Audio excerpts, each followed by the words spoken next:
The PlayStation 2, the console that put the final nail in the coffin for Sega as a console manufacturer. But was it actually a Sega fan's dream console?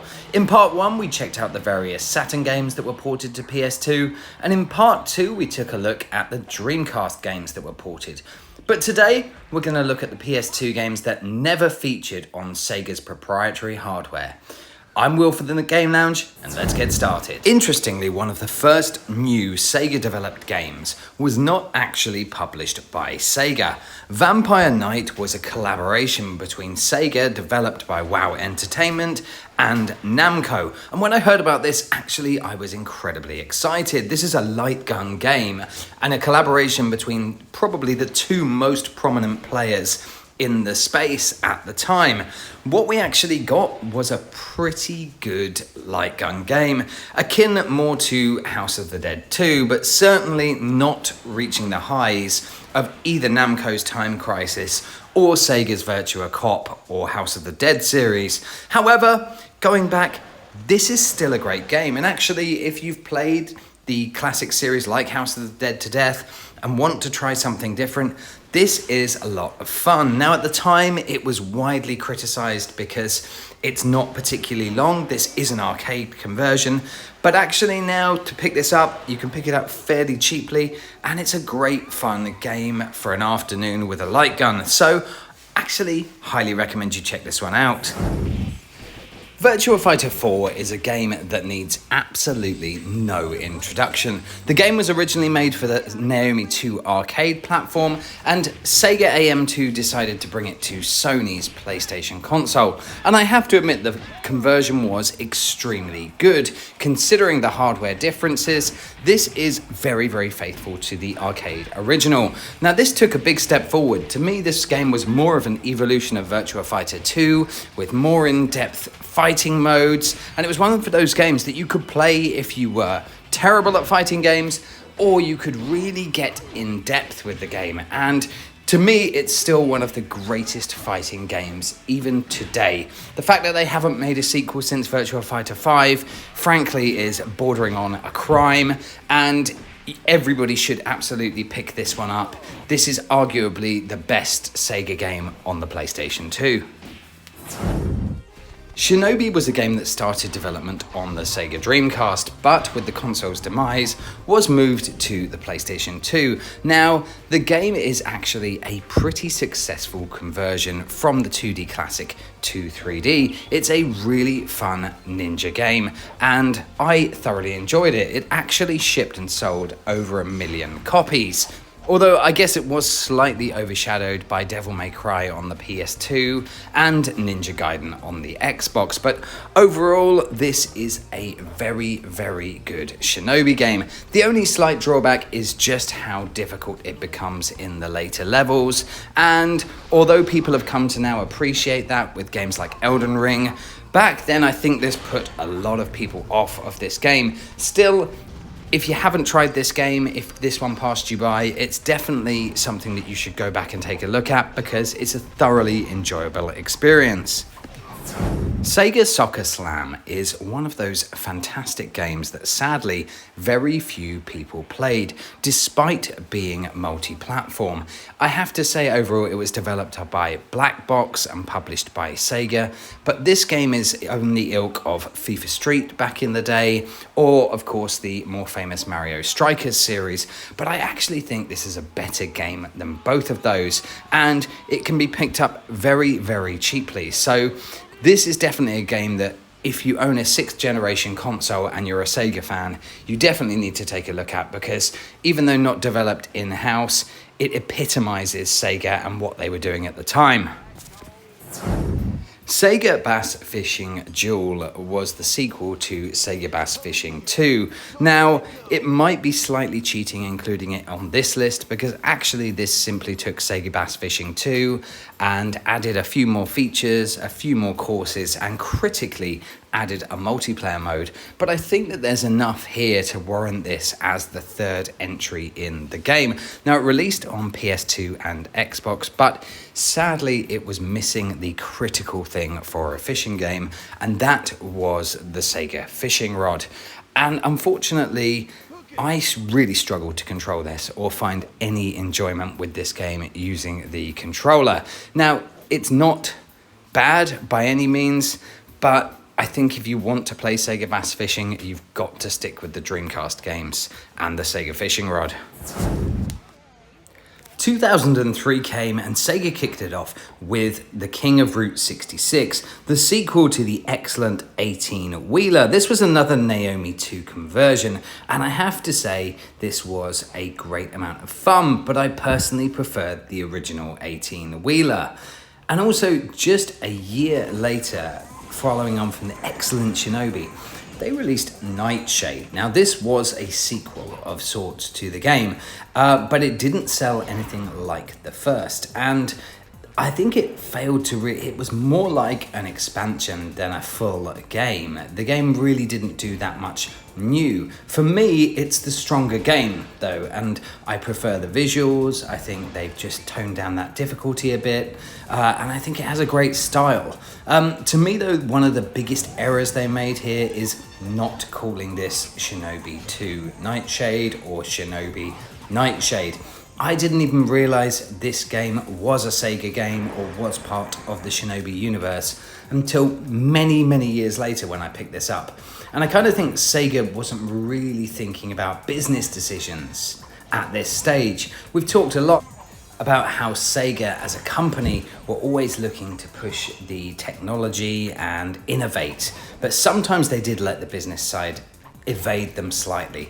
But Nightshade, definitely, if you like Shinobi, this is definitely a game that you should absolutely try. Sega also launched the third Virtual On game, Virtual On Mars, and I have to say, I avoided this for many, many years. The reviews were very, very poor on the whole, and I think part of the problem here is that this game really isn't that different to the very original game that came out on the Saturn and in arcades 7 years prior. And I think that that's the problem here. When I played this game, it's actually a good game. It's good fun. I really, really like the Virtual On series, but it really doesn't do anything new versus the Saturn version. And in fact, in many ways, the Saturn version is a stronger game. But that being said, if you like Virtual On the series, then you will really, really enjoy this game, and I thoroughly enjoyed it. And it was exclusive to the PlayStation 2. Sega was also very keen at the time on partnering with other companies in the industry, and one game they agreed to publish was Team 17's Worms 3D. Now, this was in theory a smart move by Sega. Worms 2 had been a huge game on the PC, and they'd released console ports as well, which had been very, very successful. The game was highly well reviewed, highly regarded. However, Worms 3D, it's okay, but it just doesn't transition. It doesn't have that fun factor that the 2D games had. It's a lot more complex when you add that third dimension. So there was a sequel to this game which Sega also published, but I can see why ultimately Team 17 decided to revert back to their 2D roots. And as good as this game was, it wasn't really going to be the way forward for the series. 2003 also saw the launch of Initial D Special Stage. This was a Japan-only release, and the PlayStation, I think, represents the last console that really had significant games that weren't regionalized globally. Because to see a game like this, when you see it running and you play it, it's a huge amount of fun. Now, luckily, the community have stepped in here. There is a community fan translation because this is a fun game. Yes, it was probably nothing compared to Gran Turismo, but I think it's a shame that this never really made it across the globe. And there were quite a few games actually that didn't come out of Japan. Quite a few Sega games, more than actually I realized at first, that never ever left the Eastern markets. And many of these are excellent games. After Sega was acquired by Sammy, and obviously development switched to the Atomic Wave platform, which was very similar to the Naomi platform, games like Fist of the North Star were released on the PlayStation 2. And this is a phenomenal 2D fighter and a lot of fun if you've never played it. It's some fantastic, beautiful 2D visuals. Another Sega game that they inherited from Sammy was the Rumblefish. Now, I was more familiar with the far superior sequel, but as a game on the PlayStation 2 in 2005, this was a great 2D release, and some of the animations, the 2D animations of the characters, are really, really beautiful. But perhaps the biggest franchise released in Japan that never came across to US or Europe was Sega Rally 2006. Now, this is a strange one because the game is basically a step up slightly from Sega Rally 2. But what I don't really understand, 2006, you'd had Gran Turismo at this stage, you'd had games like Need for Speed, so I can see why perhaps Sega thought that Sega Rally 2 and that format, that arcade format, had been left in the past. But this was also just a year before the excellent 2007 game Sega Rally Revo, at least a calendar year. And so I understand it, but actually when you break this game down as a classic arcade racer, it's got some value. It's a lot of fun. There's absolutely nothing wrong with this game. It's a little simple and a little bare bones compared to the rest, but it's good. It's really, really fun to play today, and it's another game that thankfully has just been fully translated, so you can play the career mode with no problems at all now. And if you're a Sega fan and you missed this one, it's definitely worth checking this one out.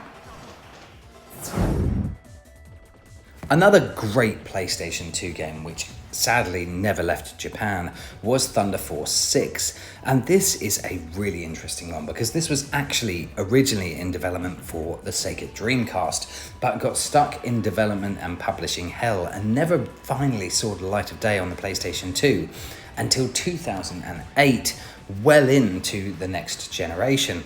However, when you play this game, you can see visually it's pretty spectacular for the time, and it's a huge amount of fun. So another real hidden gem on the PS2 that I think if you are a Sega fan and you played Thunder Force 4 on the Mega Drive, definitely give this one a go.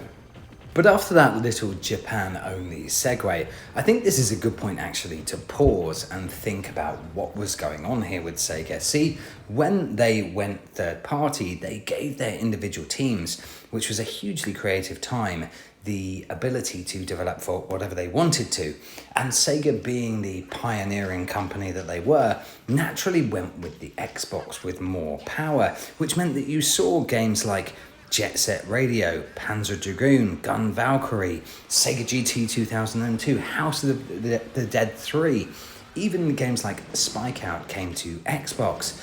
And it didn't stop there because others were choosing the GameCube. Games like Beach Spikers, which was a great Naomi arcade game, Billy Hatcher, all came to the GameCube. So despite the PlayStation, which at this stage was absolutely dominating in the sales charts, most Sega teams chose not to make their games for the PS2, and by 2004, actually the PS2 was a runaway huge success, and I think this led to a slight rethink in strategy. I think Sega had missed a bit of a chance really to convert many games to the PS2 and start bringing them across, but I think more of a business hat came on after this. So I think by 2004, Sega was thinking far more strategically in terms of as a business, and that started with the multi-platform Virtua Quest. Now, this is an interesting game because this is about people that live their life effectively in metaverses almost, and going in and completing challenges with a Virtua Fighter theme. And actually, I think the game's themes are more relevant today than they were in 2004. And I still think this game is actually quite a lot of fun. And if you're a Sega fan, and in particular if you're a Virtua Fighter fan as well, there's a lot to be had from this game. Now, I'm not saying it's the best RPG that you're ever going to play, but it's a lot of fun, and actually I think a really, really good, worthy addition to the PS2 library. Command unavailable. What? Sega also put Headhunter Redemption on both the Xbox and the PS2, and I have to say I'm really glad that they did, because this sequel was an excellent game, and I think it's often not well regarded because the story is not considered to be as strong as the first game. But I think whilst that is probably true, the game's control scheme is so much better than the first game. The weapons and the mechanics all work better. The feel and the movement is all far superior. And I think it just leads to a better game overall. So Headhunter Redemption is definitely another worthy addition to the PlayStation library.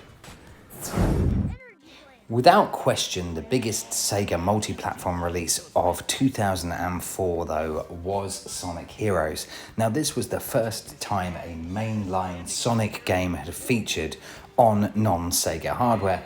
And I've got to say, I've said this in the past, I was never a huge fan of this one, simply because it never seemed to flow, having the interchange between the three characters.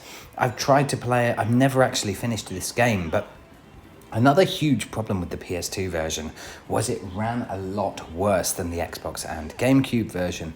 So there was generally quite a bit of slowdown. I didn't think the character models were as good. It was jittery at times, and the frame rate just wasn't as smooth. So this was not the optimal way to do it, but I do think it was the right decision to bring this to PS2. I just think that obviously the PS2 lacked a bit compared to its competitors, but Sonic Heroes was a huge game in 2004.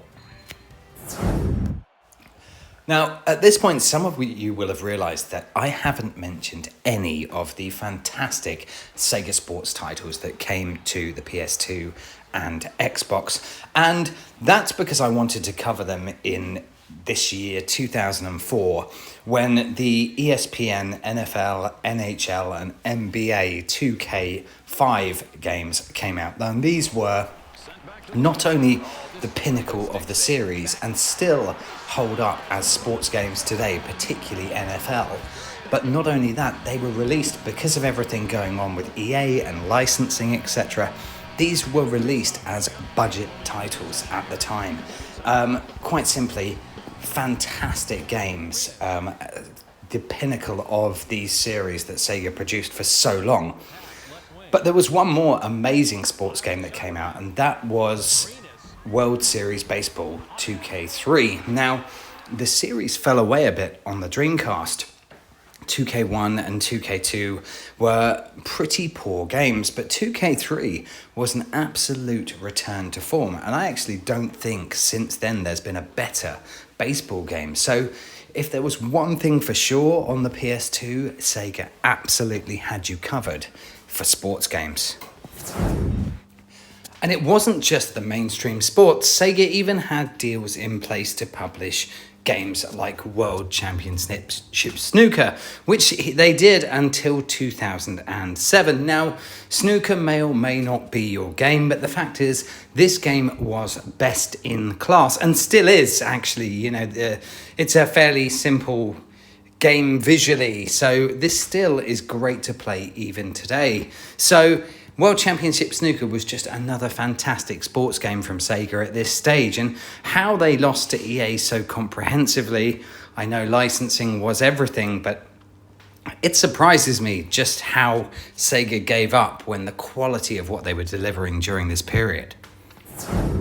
The Shining Force series has an incredible heritage, with the Mega Drive and Saturn initial trilogy in particular being some standout games that you can still play today. So I was quite surprised when Sega decided to just go with a fairly generic hack and slash RPG. And they did make a few games for the Sony PlayStation 2 in this format.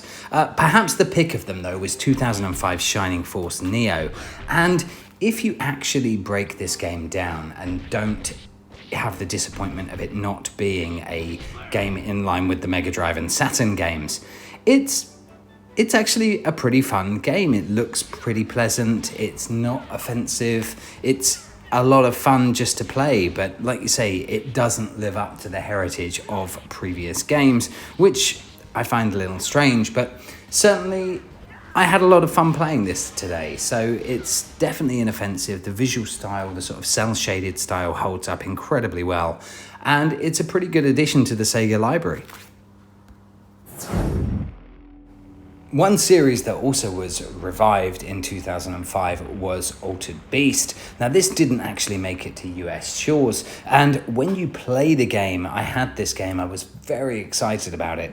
You realise why. It's just a very, very bang average hack and slash, I guess, beat 'em up game. But in 2005, the world had heavily moved on, and I think it just did not work. And actually, I think even when you look at the original Altered Beast in the 80s, you know, it was a first-gen Mega Drive title that you could finish in 10 minutes. And I think if we're honest, even the original wasn't that great.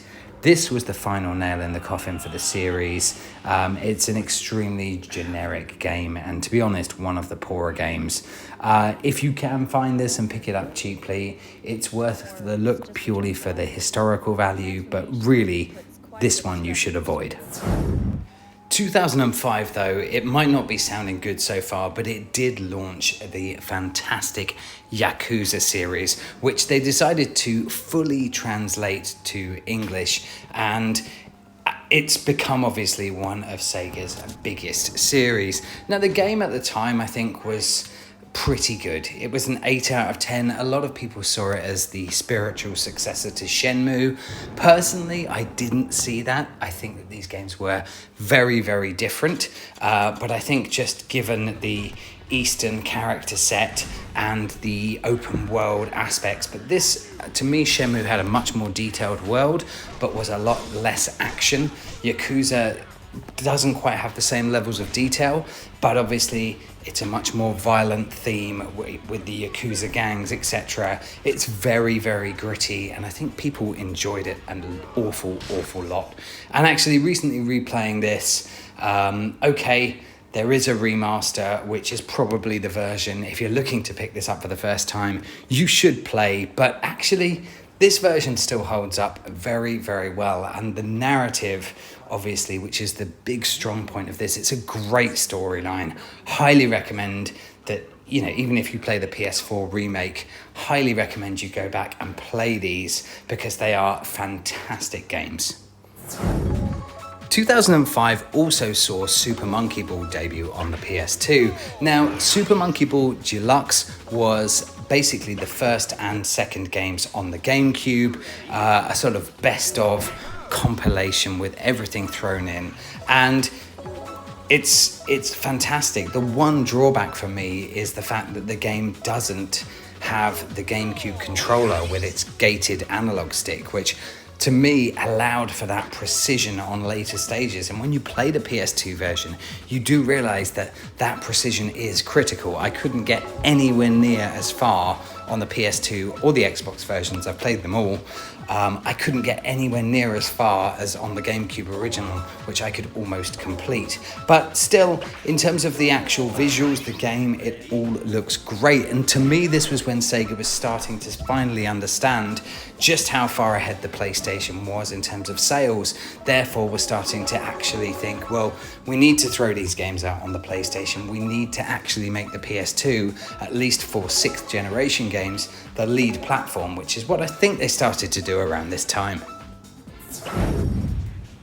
Shadow the Hedgehog was another multi-platform release across all three, and I guess another reason why they suddenly started doing more multi-platform was they had the structure in place. If you think about Sega when they were developing for the Dreamcast, it was one development studio, one system, and it possibly took a few years for them to really get into that multi-platform landscape.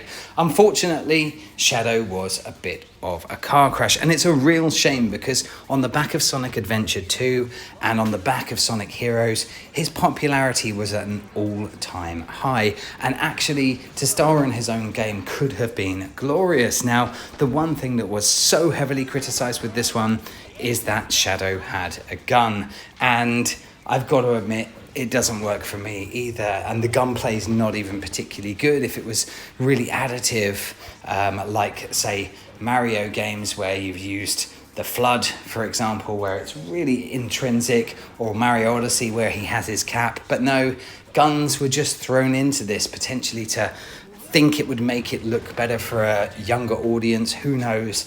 It didn't. This is a pretty poor game.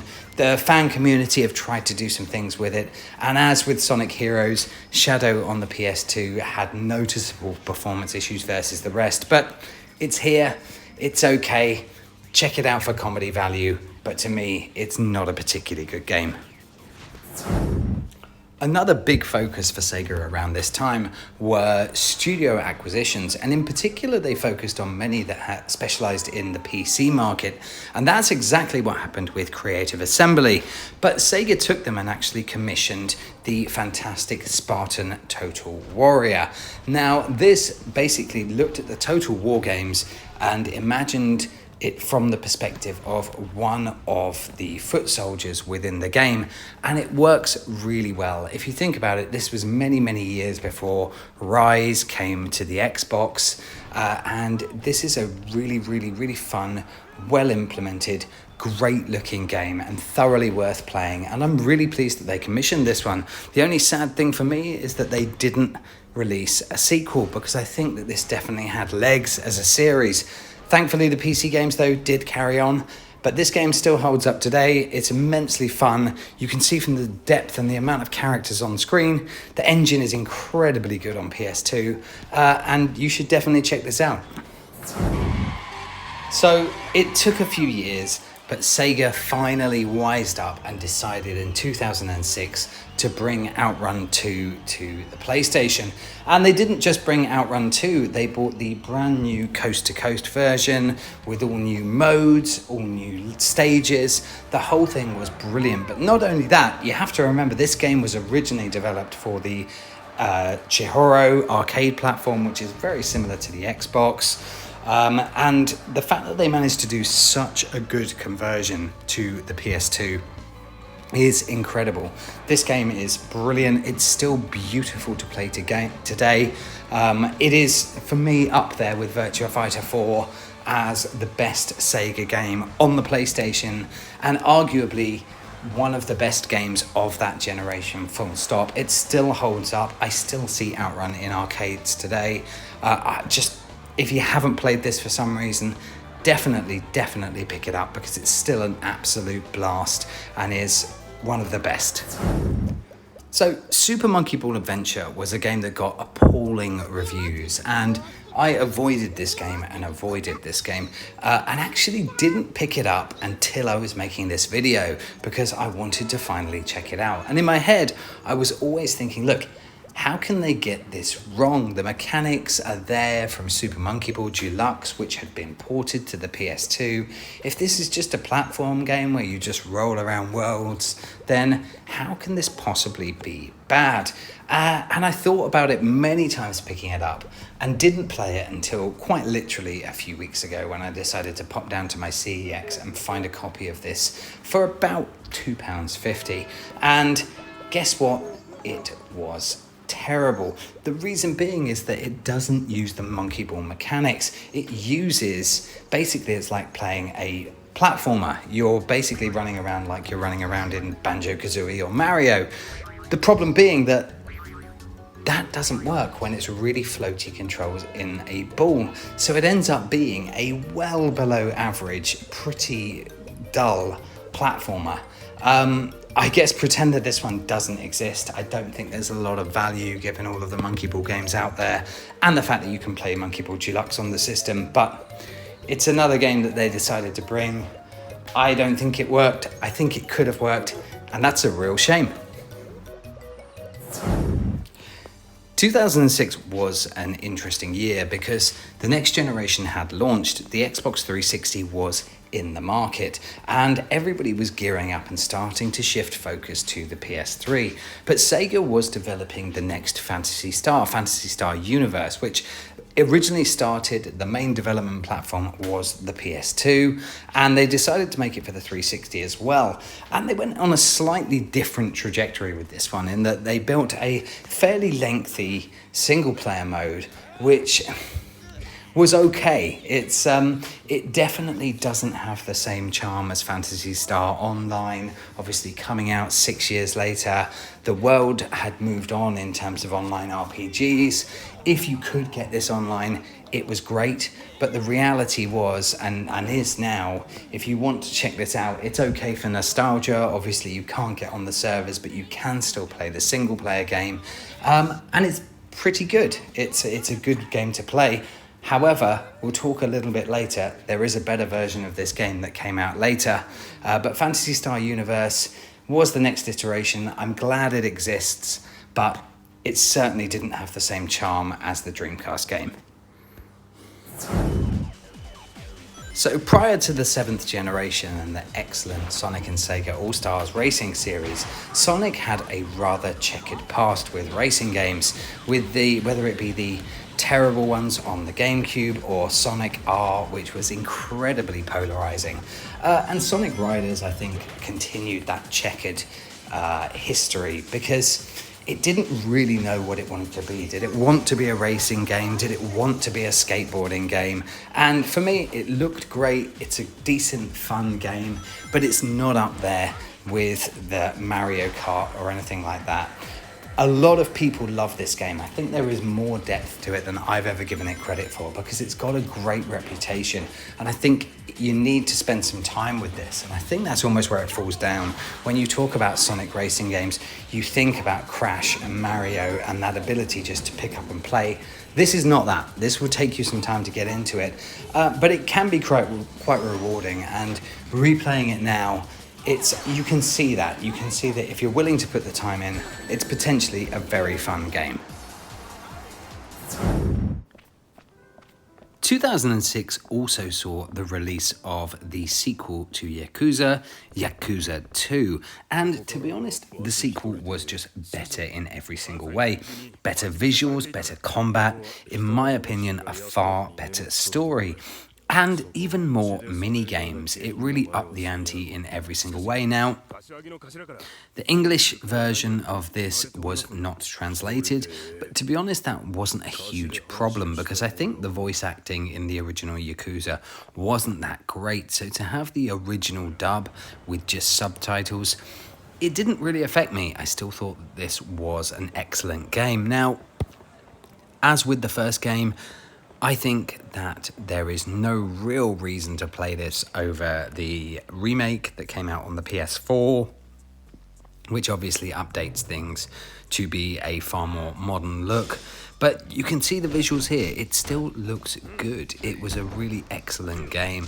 And the story here is just one of my favorite in gaming. So Yakuza 2 definitely rounded up 2006 very, very well for Sega.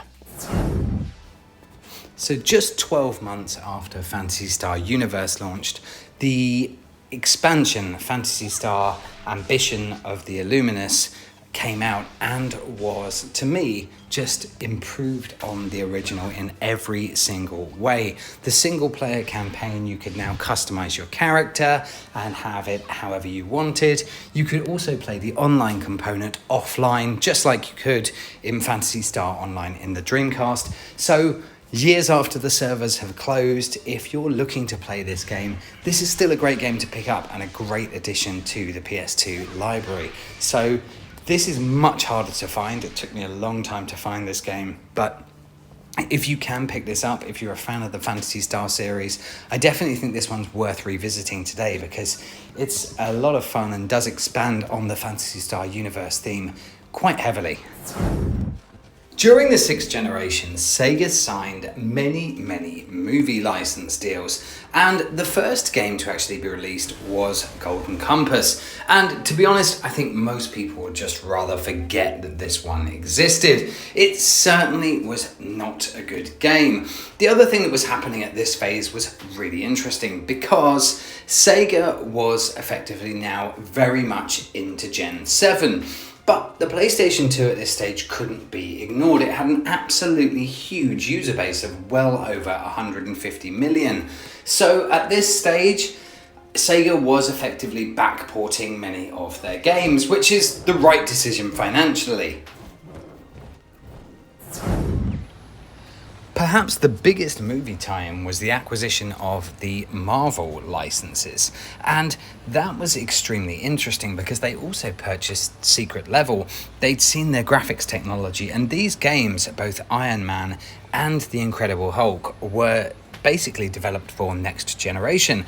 What they actually managed to do though on the PlayStation 2 visually looks incredible, and Iron Man is pretty fun. However, that's for about half an hour, and I think once that goes through, you end up being pretty bored by the same gameplay. It's hard to imagine that flying around with Iron Man gets boring. But it absolutely does, and this seems to basically just not really evolve the concept gameplay-wise. And I think that that's a shame, because I think what they managed to do here is extremely good and had a huge amount of potential. They just slightly missed the bar with these games. And The Incredible Hulk was a very, very similar story where I think it looks great. I think the character model in particular is great. And for the PlayStation 2, I think the visuals were excellent. The difference with this, though, is whereas actually flying around as Iron Man felt pretty good, the controls were pretty tight, it was just a one-trick pony of a game. This one, the controls seemed all over the place, particularly when you were in the air. You just couldn't control where you were going. And unfortunately, this isn't even the best Incredible Hulk game on the PS2. And I think that sort of consigns this to very much a second best, very, very average game that if it wasn't called The Incredible Hulk, I think would not have made any inroads sales-wise at all. Instead, it did just fine. But yeah, definitely, for me, don't waste your time with this one.